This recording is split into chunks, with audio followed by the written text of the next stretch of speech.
Do you believe in divine intervention, my friend? Because after I finished ReZero Volume 25 and I proclaimed that I was going to jump onto the web novel, do you know what happened? My internet broke down for the first time on a Friday, leaving me the entire weekend with no distractions, just a peaceful, quiet weekend where my only source of entertainment was ReZero Arc 7 Phase 1 aka Volume 26. Possible sign from above aside, we are here, my first web novel experience for ReZero, and I'm really enjoying it. I really like the direction that Arc 7 is heading. I think they're cooking something special here, and the only thing stopping me now from just binge reading all of ReZero is that I'm doing these videos. I promised myself that I would not read ahead of the making of these videos because I know that I will get to the very ridiculous situation where I'm finishing reading Arc 8 and I'm still doing the videos for early Arc 7, and these videos are just best done when the volume is still fresh in my mind, so let's get right into it. Also, I will be calling it volume for simplicity, but it's not the actual volume, it's the compilation of corresponding web novel chapters. You guys are smart, you know what I mean. I will save my comments on the cover and artwork for the actual light novel review, but that aside, I do have to mention that if you read EX4 or 5, then you already know who Vincent is and his significance to the story. I don't think that a surprising reveal is necessarily what the author was going for, but it is worthy to note that this is the first main story volume where I think there is a massive knowledge gap between those who read the X stories and those who didn't. X1 is, in my opinion, entirely optional, especially because Krush loses her memories and resets her personality, which makes it even less important to read unless you really like fairies, I guess. X2 and 3 are appreciated. X2 in particular is a very good volume, but I think in the main story they do enough of a good job at summarizing Wilhelm's backstory. And if we're being honest, and I know this will probably trigger some people, but with the exception of the last chapter where Stride is introduced, X3 is by far the worst ReZero volume ever printed. Most of ReZero is peak, and X3 is just meh. X4 and X5, however, now start to feel more like mandatory reading, as they really add a lot of context to who Vincent is as a character, the relationship between Vollachia and Lugunica, and the toxic court machinations that possibly kicked Vincent off of his rightful throne. Maybe in future main story volumes they will touch more on Vincent and try to summarize his story, and also knowing ReZero, I'm betting that there will be at least one failed loop where they do touch on Vincent, if you get my drift. But besides that, I really do think that even if you're a more casual fan of ReZero, you should maybe look into X4 or 5. I think they're very good and they're raising their stocks massively in Arc 7. Now, for the volume itself, I will be honest with you guys, after so many ReZero videos, you guys can clearly handle my spicier takes. I love this volume. But I hated the way the first few chapters were structured. It just drove me nuts. As a writing tool, the author often likes to drive comparisons between two or more characters, two or more situations, two or more timelines even, and might I add, very successfully. It's part of what makes ReZero so good. However, the way it was done here just annoyed me to no end. It drove me up a wall. So, Subaru, Ram, and Child Vegetable are yeeted into the middle of a forest in Vollachia, and because Subaru is a goof who can't read the room, as usual, we'll get to that in a bit, he ends up being separated from Ram and has to chase her through the forest. I don't know if it's because of Ram being officially back for the first time since Arc 3, which feels like an eternity ago, or if it was just me being excited at reading the web novel and having so much content to go through, but I was loving this storyline. This chase had me gripped. I was loving it. And the author kept interrupting with these slice-of-life flashbacks that, in my opinion, added little to nothing and were extremely counterproductive because they kept breaking the pacing and taking the reader away from the more interesting storyline. These flashbacks aimed at making some sort of parallel between a past memory of Subaru and whatever current predicament he's in. I can see what the author was going for, but here in this situation it just felt mostly misplaced and pointless. For example, the Beatrice flashback reiterates information that we already know. In that case in particular, it's very egregious because she repeats information that she already said in this very volume, so why do we need the flashback? Some of these flashbacks, judging by the timeline and conversations, go all the way back to Arc 2, which is fine if you miss the daily life at the mansion, but is this really the time and the place for this? I was reading this super engrossed on the Subaru and Rem storyline, and all of a sudden we have an interruption because Petra dropped a bucket of water on Subaru. I don't care! To me, these pestering flashbacks are a stain on an otherwise great volume, and if it was just one or two, I could understand. For example, the Clint one is very relevant, not only to introduce the character, but also to explain why Subaru can chase Rem through the forest and chase her tracks. However, most of them just felt pointless and didn't add much or nothing at all. Having said all this, I will concede this point. Maybe this is something that only annoys me on a first read. I'll see if I have a different outlook when I read volume 26 of the light novel a few months from now, as maybe by then I will more or less know what to expect and I won't be as impatient to get to know what happens next. We'll see. So maybe a few months from now I'll make fun of myself for being overly critical, but am I alone in this? Did anyone else think these flashbacks were just poorly placed? Leave it in the comments below. So now that I got that gripe off my chest, you can put the caps lock in the comments down, we can all hug and make love, and maybe not make love, certainly not all of us at the same time, that would be quite disturbing, especially because according to YouTube analytics, the male to female ratio wouldn't be ideal on that one. Okay, enough. ReZero, the viewers expect professionalism. Let's go. Let's get into the good stuff, because regardless of my grievances with the pesky flashbacks, volume 26 was amazing. And before I jump into Subaru and Rem, let's quickly address Emilia.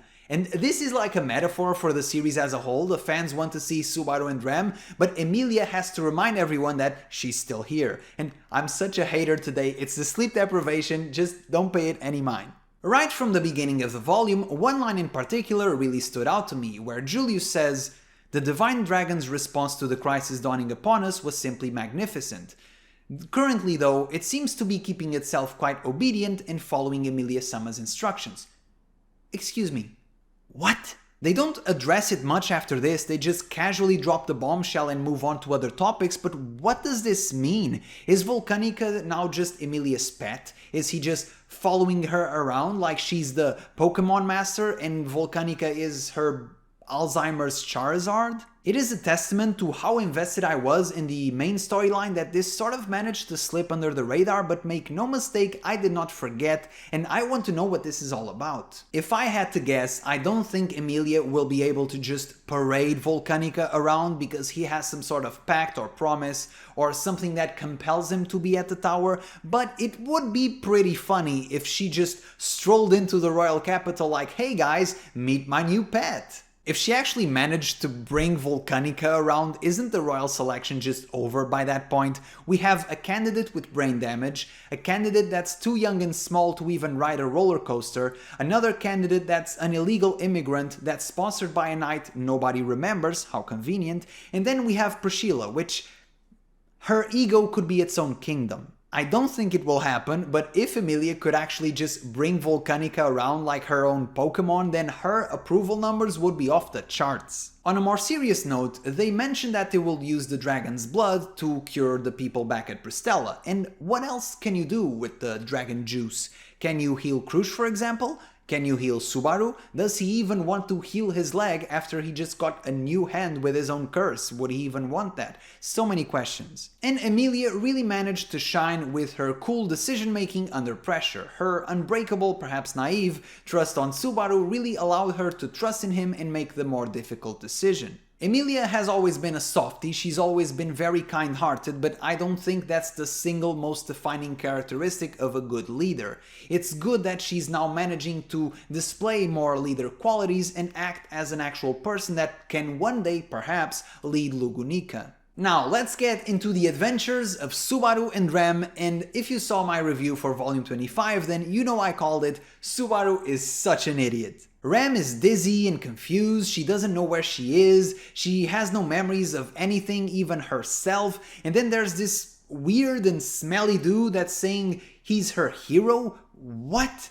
Like the kids say these days, Subaru has no riz. Subaru sometimes has the worst people skills in the world. Everyone in that situation would be highly distrustful of him, and To make matters worse, he casually just decides to abandon a child, so everything that Rem does, honestly, is justified. And I love that their meeting was not the fairy tale moment that Subaru was waiting for, and maybe the author is also slowly turning me into a sick freak, but I was sort of giggling the whole time at Subaru's self-inflicted misery. When Subaru went deep into the jungle screaming like an absolute idiot, I knew immediately he's going to reset, and the reset point will be after the conversation with Rem. And lo and behold, it happened. Sometimes these reset points are super easy to predict. You just have to guess what could be the worst possible outcome for Subaru, how can he suffer the most, but still, even if they're predictable, they're always so delicious. The desperate chase throughout the forest is super engaging, flashbacks aside,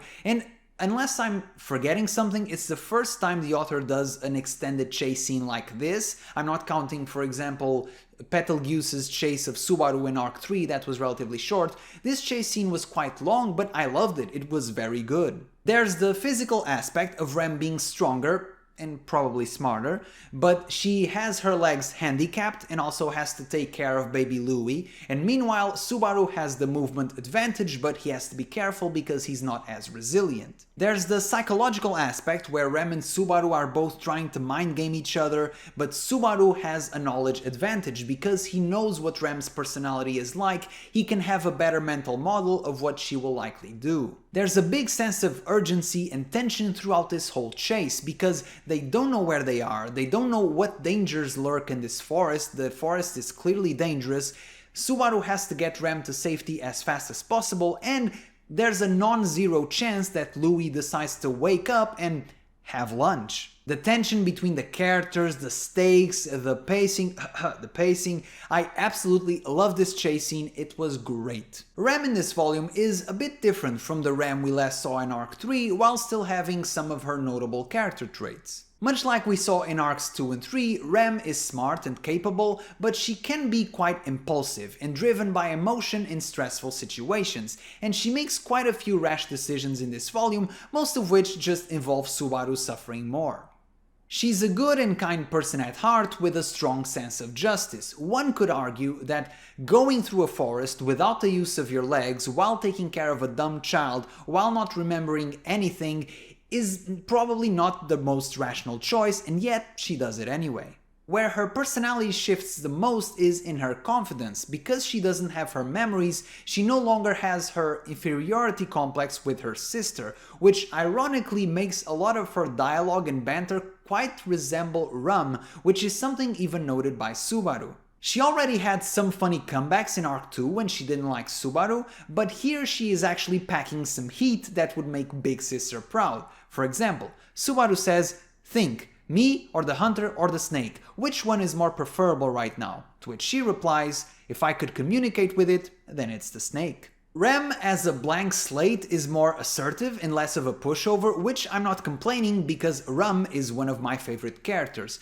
This version of Rem is definitely more entertaining, as I think towards the end of Arc 3, Rem was way too forgiving of every single one of Subaru's mistakes. By the end, despite all of the confusion and miscommunication, she does seem to care for Subaru while still not really getting what his deal is, and this is very reminiscent of Arc 2. Regardless of her memories and personal issues being gone, she can't help but just be awed by Subaru, who manages to win her back with no people skills, no real explanation, just pure heroism and the will to suffer through a lot, just in the typical Subaru fashion. And let's talk about Subaru. My man is an absolute idiot, but I still love him. Subaru's decisions and dialogue in this volume are so infuriating, and yet, because they're so in character and he pays for them 10 times over, you can't help but root for him. Such is our protagonist of ReZero. Subaru has dreamed of Rem having her memories back for so long that when it actually happens,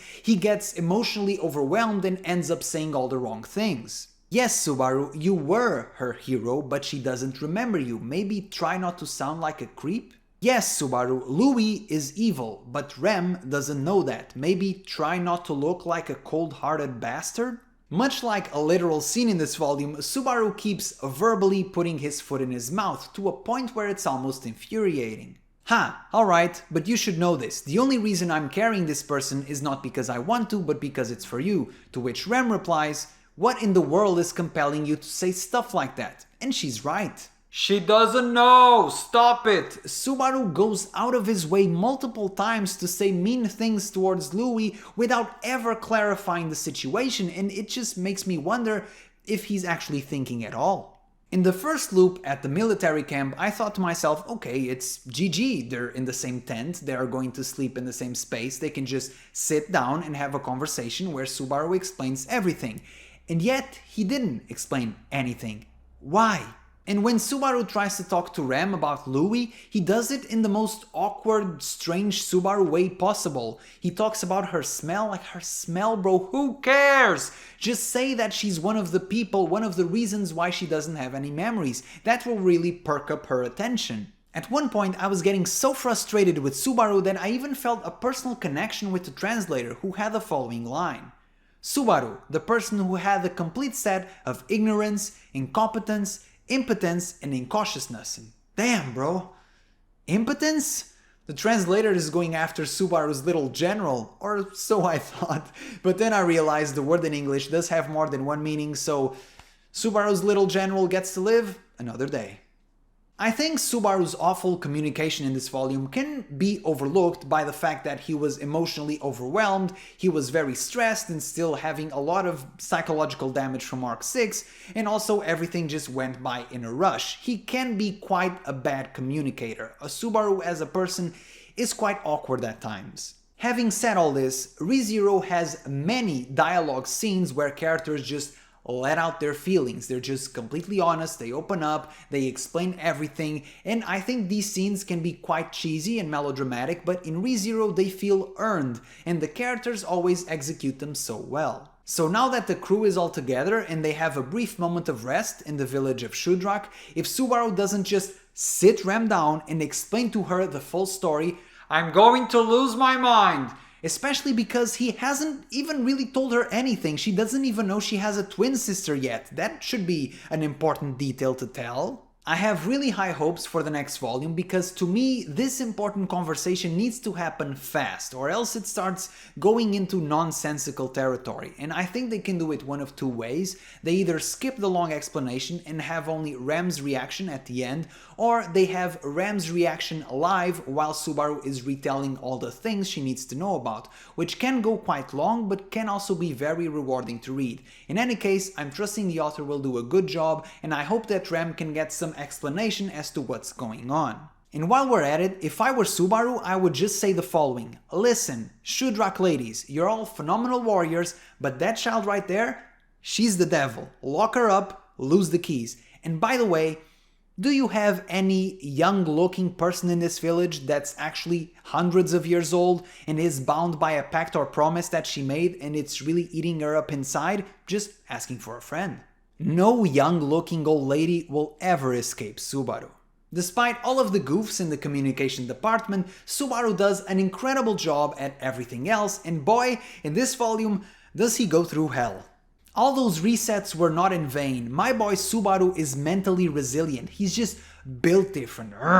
He still has most of the damage from the absolute grind that was Arc 6, and then he messes up his back, messes up his ribs, breaks his fingers, gets popped in the shoulder, and yet still pulls the performance of a lifetime against the witch beast Snake. This was so impressive that it bordered on ridiculous, and I know it's fantasy and adrenaline is powerful or whatever, but at one point my man is swinging from his whip with 2 fingers, gripping it with 2 fingers, and I can only tell you, try to just hold yourself onto a rope with 2 fingers and then report back your findings. Anyway, the entire fight was epic and the finish is just, Subaru just goes for an exploding fist with the magic ring given to him by Vincent. This is just like My Hero Academia all of a sudden. The finish was epic and truly a moment that is very memorable even in ReZero. That is quite a high bar. And the best moment was at the end when Subaru was barely conscious, he was even barely alive, and Vincent is just egging him on to say his words, and it reminded me of the end of the Rocky movies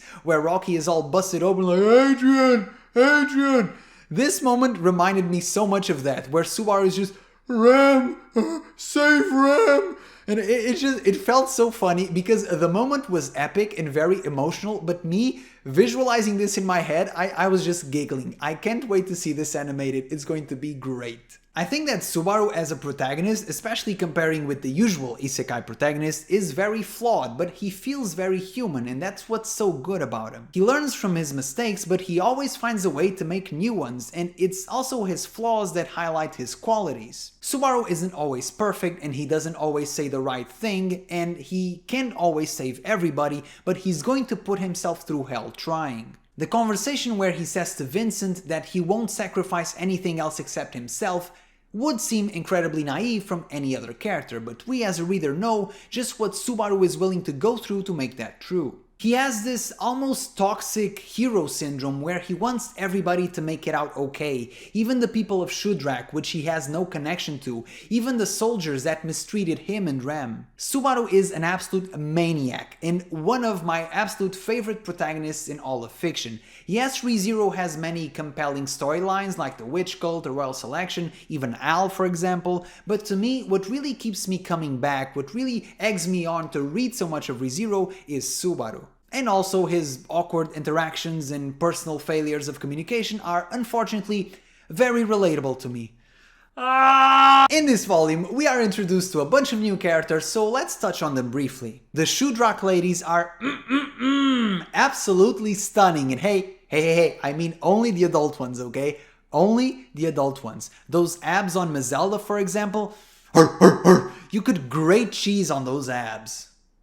Todd was also a very interesting character. I never really trusted him because he was being so nice that it bordered on creepy, and once Rem said that he never said Subaru's name, then it all clicked. I didn't expect him to switch up so fast in the second loop though, that was almost a literary jump scare. I think Todd is being used as a sort of proxy for the people of Vollachia. He's ultra-rational, driven by self-interest, and doesn't really care about others. It's his way of surviving, and even though he gives me the creeps, I hope we see him again. Finally, I want to end on Vincent, and there's not much to say yet. I hope he gets more page time in the next volume, but I love his arrogance mixed with pragmatism. Comparing with Priscilla, for example, she's very arrogant, but she's very whimsical. She's often driven by instinct. She just does what she pleases without really feeling the need to share explanations with the rest of the mere mortals. With Vincent, you can see that he always has a plan and he's acting out on it. He's just a jerk about it. I mentioned this on a previous video, I think,